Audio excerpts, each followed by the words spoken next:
Welcome back to ATVN. Saturday's matchup will be crucial for both USC and UCLA. For the number 19 ranked Trojans, the Pac-12 South is on the line. But for the Bruins, who are holding down the number 9 spot, the postseason hangs in the balance. Here's what Coach Sark had to say about this highly anticipated match. Ever since that Boston College game, we've played really good run defense, and we're going to need to do that again Saturday to hopefully put them in some third and longer situations where we can play better pass defense.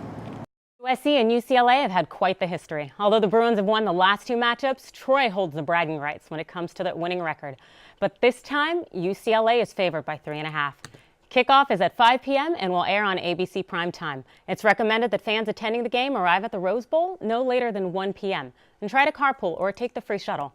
For more details, go to usctrojans.com. The Trojans are gearing up for the postseason. The 2014 MPSF tournament kicks off tomorrow with the Trojans' opening match against UC Irvine. The number 3 ranked USC hopes to take home its 11th MPSF crown. We spoke with the team about their great expectations. We know what we're going to deal with because we didn't play them before we played them 2 weeks ago. So now we know what we're dealing with. We know what they do in offense, what they do in defense. So our preparations are more specific.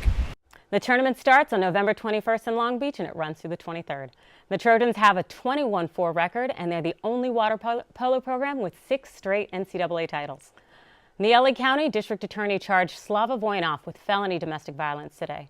The LA Kings player is charged with assaulting his wife, and the charges include corporal punishment against a spouse and causing great bodily injury. The Kings released this statement earlier today. We maintain our support of the NHL's indefinite suspension of Voynov.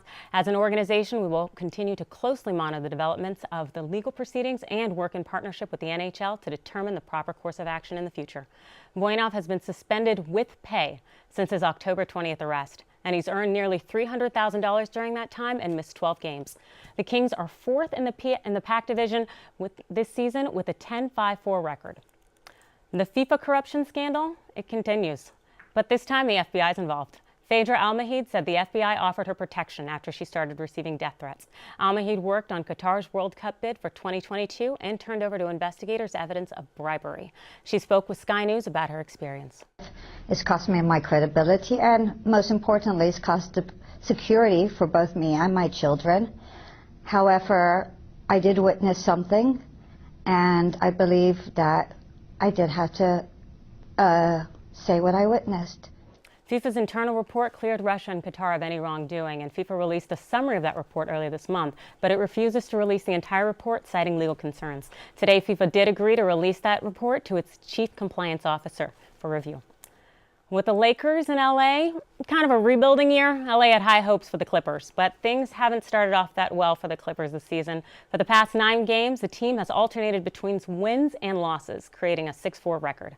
Last night in Orlando, the Clippers left with the win. Chris Paul supported the team's strong offense, but they're still facing problems with their perimeter D. After pulling away from Orlando in the 3rd, LA gave its starters a rest in the 4th. Final score, 114-90. The Clippers have moved on to the Miami Heat, and this matchup game is the 2nd game of the 7-game road trip. The 0-10 Oakland Raiders host the Kansas City Chiefs tonight. The Chiefs are 2nd in the AFC West and number 1 in passing yards. And the Raiders, well, they've got pretty uniforms.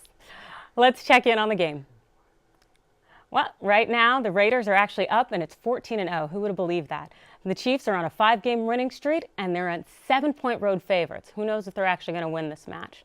The Raiders have played well on the road, but they're last in rushing yards. So how do you think this is going to turn out?